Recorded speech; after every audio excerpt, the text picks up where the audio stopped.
Welcome. Today we are engaging in the traditional transgender pastime of fighting game tournaments.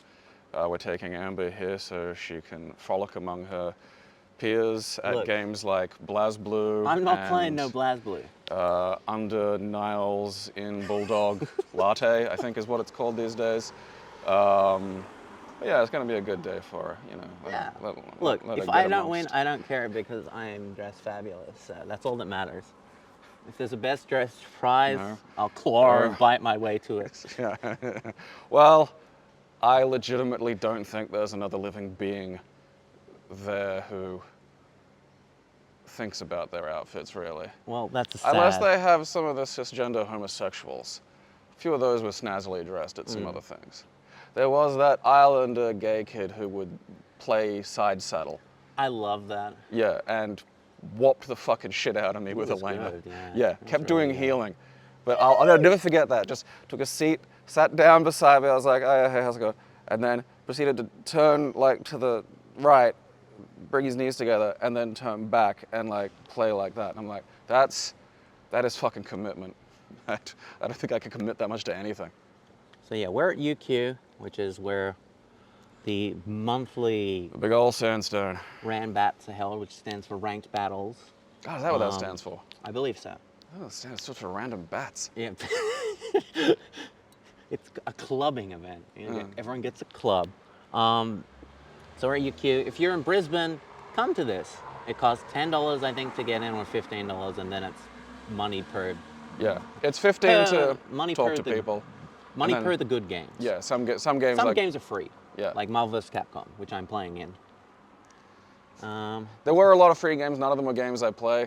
Yeah. I mean, I barely play Street Fighter 6 exactly, but like, you know, I'm willing to just wander in there and do some fucking YOLO muscle power. Let's go find this place. God almighty, why is the aircon not on? We're in the room with buttons. It's hot. It's warm, and it's dank, and the scraggly beard and ponytails just haven't changed. It's kind of like the CRT is just over yonder. You can, you know, see some of the Smash Melee players setting up, you know. There's almost a tragedy to it. It's like seeing the last Galapagos tortoise. You know, there's just nothing for it to fuck. They can't make more CRTs. There's just no, you know. The Happy Mask salesman with CRT strapped to himself. That's a good cosplay. Yeah, a happy CRT salesman. Yeah, I'm gonna charge you $500 for this 60 hertz fucking CRT. Absolutely. I still want one of those CRTs, like the Sony high-end ones that do 1440p. Because that's like, insane. The things made at the weird tail end, like the very edge of it, where they were like, oh yeah, we can make really good CRTs. And then they did like one or two, and it was like, oh, this is dumb now. I was like, yeah. I'd like one of those, but I don't want to pay 10 grand for one. Oh, fuck no. Yeah, one of those hideous rear projection monstrosities. My dad's friend had one of those, I remember. We was like just so blown away, because the thing was like 100 inches, and we're like, what's this? Yeah. And I was like, wow. My uncle did the classic like fucking, you know, apprentice tradie thing. Of, like suddenly get a big pile of cash, and then just, we went to his house for a Christmas thing one time, and there was just this fucking like, 100 centimeter fucking thing. And you're astonished by it, like it's amazing. Yeah. Because just TVs did, like this is back when like my TV in my bedroom was like a piece of furniture, you know, and it was not that fucking big. But like, you know, the image quality was poor. Yes. You know, blurry even for fucking sub 4, like imagine like sub 480, and then imagine putting a blur filter over that, and then also it's kind of dim in places because it's a shitty projector. Yeah. But it was big. And then projectors came out and kind of were like, no. Yeah, it was weird because like for the home cinema people that couldn't afford like their own actual fucking cinema in their house, it was such a weird time. Yeah. Because now you just buy like an 85-inch TV and shut up. Yeah. You know, if you want anything big, you can get a fucking, you know, projector. But there was that stretch where projectors just ruled the roost. Yeah. And that was it, because, you know, what else were you going to fucking buy? Yeah, absolutely. Oh, look, it's Mr. Glass. Hello. One time no see. Yeah. We're vlogging, yeah. Glass and a half of full cream salt.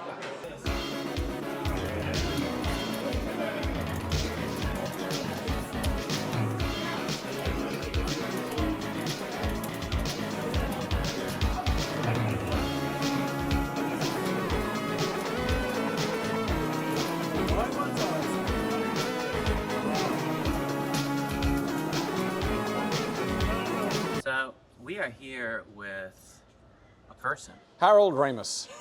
Yeah, that's the one. You got me. You saw right through my disguise.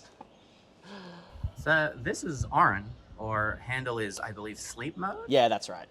And we've known Aaron for a long time now. About 11 or 12 years, maybe, give or take. Which is crazy when you think about It it. was before I quit drinking, I think. No, it might have been after, actually. It was slightly after. Yeah, it would pretty have been sure. after. Yeah, because I wasn't drinking when we were doing the setups downstairs. That scared the shit out of me. I leant on a table and it moved. Sudden lack of support and loud noises. I mean, that chair does have a back on it if you were to pick it up and twirl it around. Yeah. Twirl! So Aaron, what do you do with fighting games? Why are you here? Who are you? Where are you going? What, How long ago? what does it all mean? Well, I'm here because, I don't know, I'm here for the social aspect of it mostly. I mean, like, I've been, so obviously you two would know me for being like, oh my God, what the hell is he playing this week, right? That was like my whole thing. Every single person I ever spoke to was like, man, you'd probably be really good if you just sat down and focused on one game at a time. Yeah. In the intervening years, that ended up being Guilty Gear, like one of the older versions, Plus R, which is, it's like, it routinely goes on sale. Of course it's not the current Guilty Gear. No. I was like, oh, you finally settled on Guilty Gear. What are the older versions? Like, Yeah. oh, Well, thankfully, it's actually worth settling on that one because it frequently goes on sale for like $3 on Steam. And it's Does got it still have like a very active, sort of back community going? Because I do know Yeah. that'll happen from time to time. People get there like Yeah, that. well, it had a massive resurgence when it got rollback netcode implemented into like the Oh, official rollback. release. Yeah. So that kind of resulted in obviously a lot of older players coming back, a lot of new people kind of getting into the game. So we got like lots of really young players in the scene actually. So that's one of the big things that's changed because I mean, how long has it been since I've seen you two? Something like When did Street Fighter V come out? 2016? I think it was before that. Maybe it's been about 4 or 5 years. Yeah, so it was a lovely surprise seeing you two here for sure. But yeah, so I'm mostly here for like, Guilty Gear, Marvel's getting a bit of a resurgence until we all decide that we hate ourselves. We already did. Yeah, no, that's why we play Marvel. And other than that, my main thing that I do here is I run the mystery brackets at the, just mystery game. So every month you have a random game is like niche or like what's the kick? Well, it's It's one of the weird little mutant games that you used to look after, isn't it? Yeah, exactly. It kind of depends. Sometimes it'll just be like, here's this game that you've never heard of that I think is cool and is probably worth checking out. Sometimes it's, here's this thing that you know, but maybe like a little bit different and it's kind of a new experience. Like what I've got right now, that's sort of the example of the former. They're all playing Battle Fantasia in there, which is this kind of Oh, yeah. Play Battle Fantasia. yeah, funky little kind of Arc System Works Street Fighter type deal, bit of a Dragon Questy high fantasy sort of vibe to it. Really Yeah, cute. it's got an arcade release and a PS3 release. I think, Yes, and it's also on Steam as well, but the Steam port's That's not very right. There good. was a Steam port. Yeah. Steam port's not very good though. But sometimes I try to just play jokes. Like sometimes the joke is I ask the sort of I guess philosophical what is a fighting game type question. So last month we played a versus puzzle game called Magical Drop 3. Oh yeah, Magical Drop. I remember those. And the month before that, I believe, was the final tournament that these Ranbats held for Street Fighter V. And so they were having like a big send-off for it and everything. And I thought, okay, since we're having a big send-off for Street Fighter, it only makes sense to make everyone play a Street Fighter game for the mystery tournament. So I made everyone play Rainbow Edition. Excellent. Yeah. Good choice. I was going through my head of like, what's something like I was thinking, okay, Street Fighter the movie, and like at the actual arcade ROM, so the one with all the weird fucking like not just a reskin of Super Turbo. Yeah. But then yeah, Rainbow Edition, classic. Well, Just fuck you the game. Yeah, well, I mean, like, I couldn't well make anyone play Koryu. That's kind of, well, if I made everyone play Koryu, Will would have won.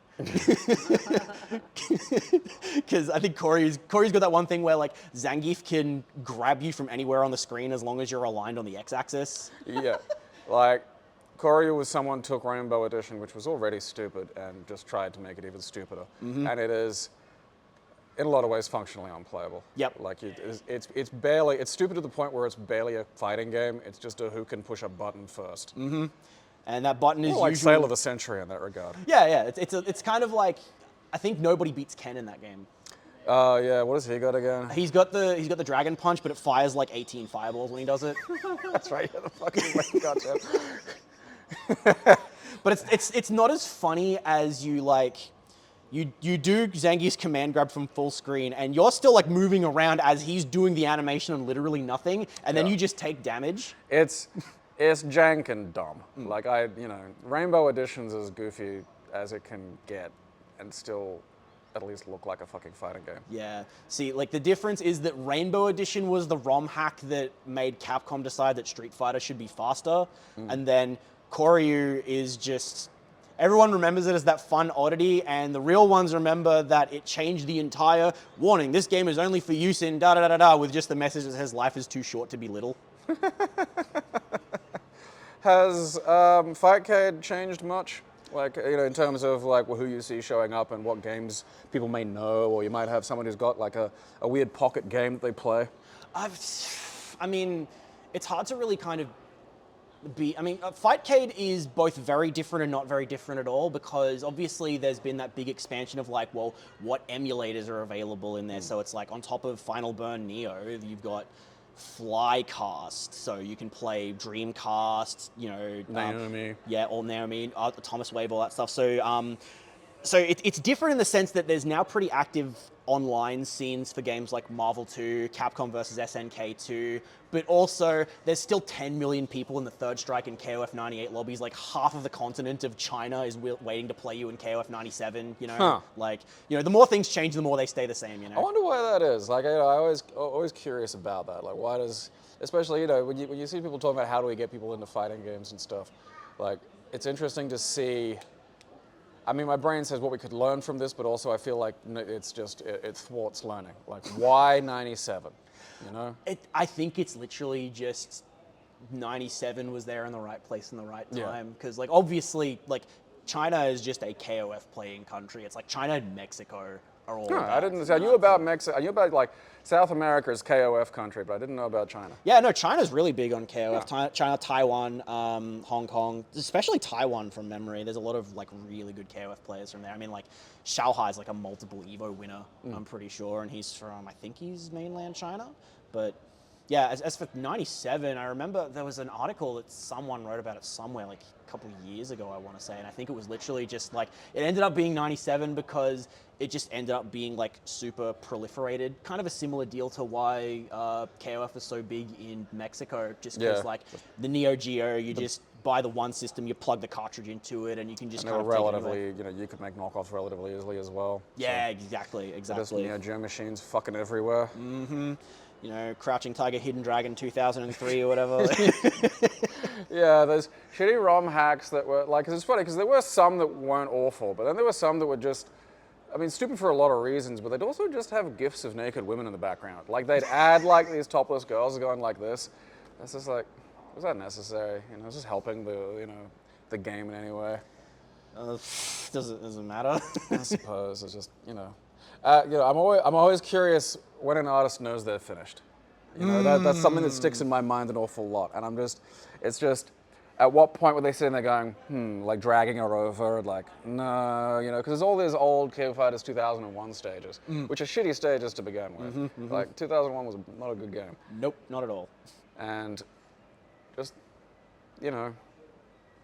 why? Like, why two there? It's just like, oh yeah, look, there's this one. Like, I understand it's like, all right, titties, but like, still.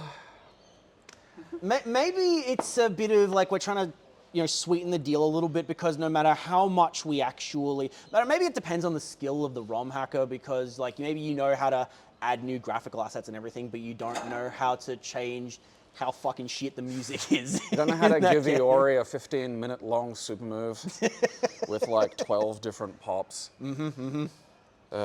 It's a set of skills, I think, and sometimes you just play to what you can do, and sometimes all that is just boobs. So you're just like a kind of side organizer of these little things, not really wanting to go to any massive effort? No, not at the moment. I mean, Brisbane's not really in a position to be hosting a major anytime soon. Just for it's a question of both the available resources as well as just no one on the CouchWarriors team who's particularly interested in it right now, because there's like 10 million majors across the rest of the country, and we're all pretty content with just keeping things at a pretty casual level at the moment. Like, obviously, if there was an opportunity for a major, I would try and pull out all the stops and get a team together to run something like an actual sort of Chicago-style mystery bracket with a different game every stage or whatever, but at the moment, it's just kind of, I'm not... Oh, there he is. I mean, I feel like... Haha. You're being summoned. Arn is being called away. Do we need to continue this later? No, you can just edit it up. I'll just make up a bunch of things. Yeah, just say I said stuff. Yeah. You didn't know. Don't worry about it. Oren said a bunch of things. Hard art I wasn't very fond of. Just look, it's not me. I personally wouldn't say those kinds of things, but yeah, that's just how Oren rolls. It's just funny. I thought I was a communist. Wow. So you're the head of the gay and lesbian Mardi Gras. Yeah, thanks, Arn, for your time. Thank you for TOing the Marvel bracket. Of course, I wish I could be here longer. Fun. I went 2-0, so. Don't we all? You've got to play Marvel against Glassy still. That sigh sums up a Marvel player's life. It's a burgeoning Marvel player's life, I suppose. Yeah. All right, thank you for this. Thank you. Thank you for creating Star Wars. You're very welcome.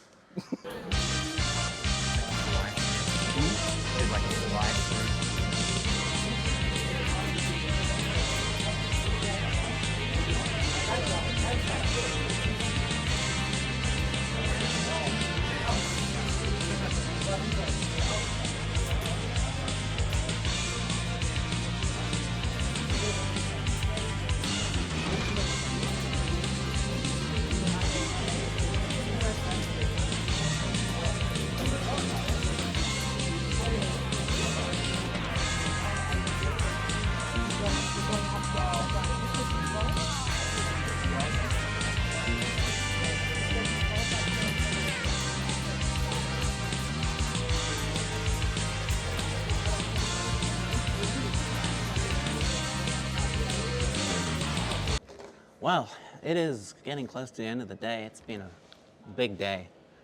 I'm so tired. I spent about a solid hour playing casuals against a DJ, which, I mean, I did well. I won mostly, but like, it was a perfect example of like 30 years of neutral versus someone who's really good at DJ. So it's just it's just hit, fucking drive rush forward, hit, fake out, like that was a nightmare. If I was in the corner, it was an absolute fucking nightmare. But then every now and then I'd remember that they had tools to get you out of the corner, and I go, oh yeah, fuck, I could just do the fucking go away button, and then it's like Gabe's territory. Then it's just like, yeah, I'm gonna walk up to you and pile drive you because I know you're crouching. Yeah. So the best part about these sorts of tournaments is the tournament runs. So the tournament ran from about 12:30 till about probably about 4 or 5-ish, I think. I lost both my pools. And after you're out, and before the tournament's out, you can just play casuals. There's people who will just be sitting down in training mode, and you just walk up and you go, I'll play you, and they'll go, yay! Friend. Which is great, is why you should come to these locals, because playing offline is very different to playing online. Yeah. Because A, you see the person's reaation, you see how they play, and also it's not online. So they can't rage quit on you. Yeah, well, that too. Because that was, I baited that like DJ player a couple of times. I knew he was listening to my stick. So like times I'd like spam 720 and he'd go to jump out of a thing that I knew I wasn't going to do. Yeah. Hop up.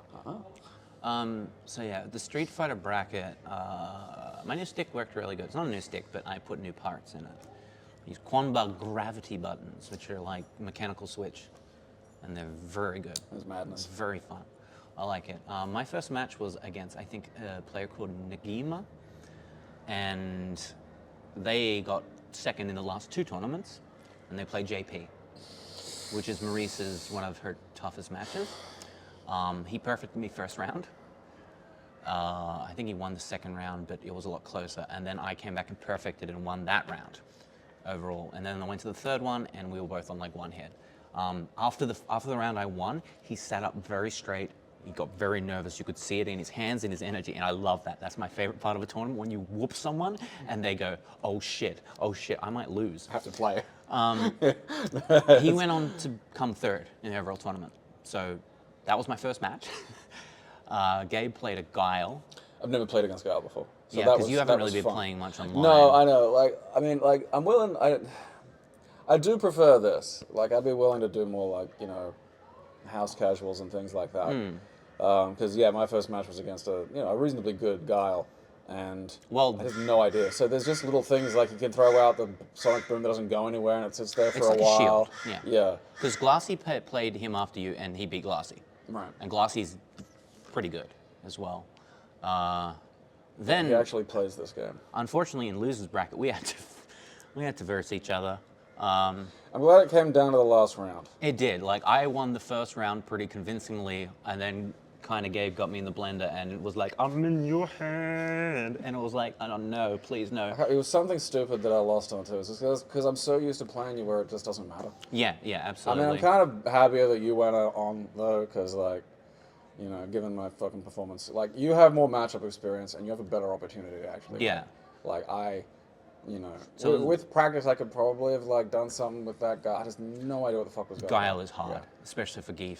Geef and Marisa struggle against I Guile. need to know these matchups because that's where you find the little openings to get the fucking power drivers. Otherwise, it's just like, okay, Guile's got like basically a fucking fuck you shield, and Sonic Boom, and the Sonic Boom can go through the fuck you shield and become better Sonic Boom. And if you try to jump on him, flash kick. Yeah. It's like, all right, I don't have an approach for this. Yeah. I don't have an in. So that was 2-1, and then after that I played another Marisa, and was it another Marisa after that? And I beat them 2-0, Nice. because I know the Marisa matchup well because of my character. Unfortunately, it trained me badly because the next match I had was the guy who won the first Street Fighter 6 tournament. And they played Marisa, and they literally were just punishing every little mistake that I was playing like I versed the last guy. Yeah. And so that was a pretty quick 2-0. And then I was out of the tournament. So the way these tournaments work is there's a winner bracket. So everyone starts in the winners. If you lose, you go down to losers bracket. If you lose losers bracket, you're out. If you go into losers bracket, you have to fight all the way through. If you make it through and you win the losers bracket, you got to fight the winner of the winners bracket. And you got to reset to win. Yeah, so you can't just beat the winner of the winners bracket once. You Yeah. have to beat the winner of the winners bracket, sending you both into double losers bracket. Yeah. And then whoever wins that next one wins. So It does happen from time to time. yeah. So yeah, then after the tournament finished and the just pretty much top 8 was getting streamed, everyone jumps back on casuals. They all open up. Unfortunately, we did have to play on PS4s because locals kind of make do with what's available. These aren't these aren't money makers. 7 fucking PS5s. No, these aren't money Those maker things events. are still like $800. Like back in the day when we had like 360s. 15 Xbox 360s, I think we had 6 PS4s at the time. That was me spending a lot, to get that. And that wasn't, PS4s were like $400, $500 then. Now PS5's $800. They have not gone, they've gone up in And price. plus everyone, you got to think of sticks. Have you bought an arcade stick? Did that cost you $400?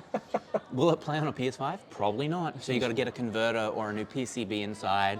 Yeah, I'm So going the new PCB route. Like, It's the I've- cheapest option. If you have a good there's- stick, Yeah, if you look it up online, there'll be like basically a PS5 encoder. There's a few, like there's one for $40 on AliExpress. Like Yeah. they're fine. Don't believe you got to get like some fucking bullshit. The good thing about the Brooks Fusion board is it's the PCB. It costs about 170 Australian, but it is the best of the best. It is going to give you lower latency. It also plays is- across like several different consoles. Exactly, which is the best option if you have the money, like obviously. But then again, you got to weigh up these odds. Like my girlfriend was like, "Oh, we should get you a new stick," and I'm like, "I don't need a $400 new arcade stick. The one I have works fine if I Yeah. put a little tool in Yeah. it, That's the thing about this is like, there's not magic inside an arcade stick. No, because I'm not going to Evo. It's I'm not going it's to like, tournament. It's some fucking buttons and like even a Yeah. really good stick, like I mean a really good one. These are not expensive fucking pieces of equipment. Yeah. And like, you know, small businesses making these things and doing like a lot of custom work, and particularly if they're like machining their own, you know, little crates.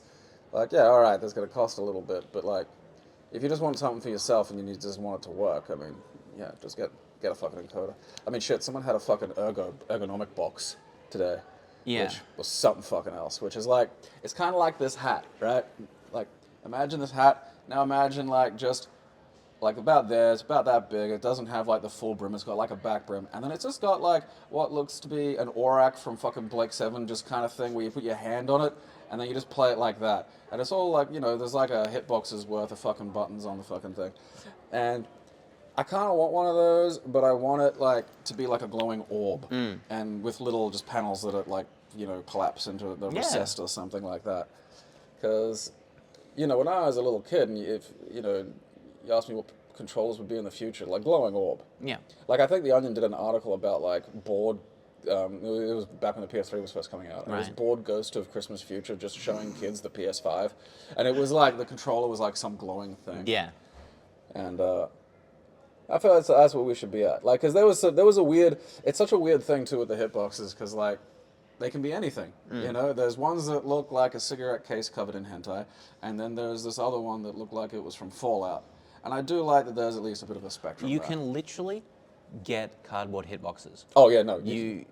Again, it's just, buttons in a. All you need is I've still got the hitbox at home that is a 360 shell, because someone hollowed out an Xbox 360 and drilled buttons into it. So it's just literally hollow 360 with buttons. Again, I can't stress how beautifully ramshackle arcade sticks and things like this are. Like you can look up some fucking ridiculous ones online. Like there's one made out of a juice box and shit.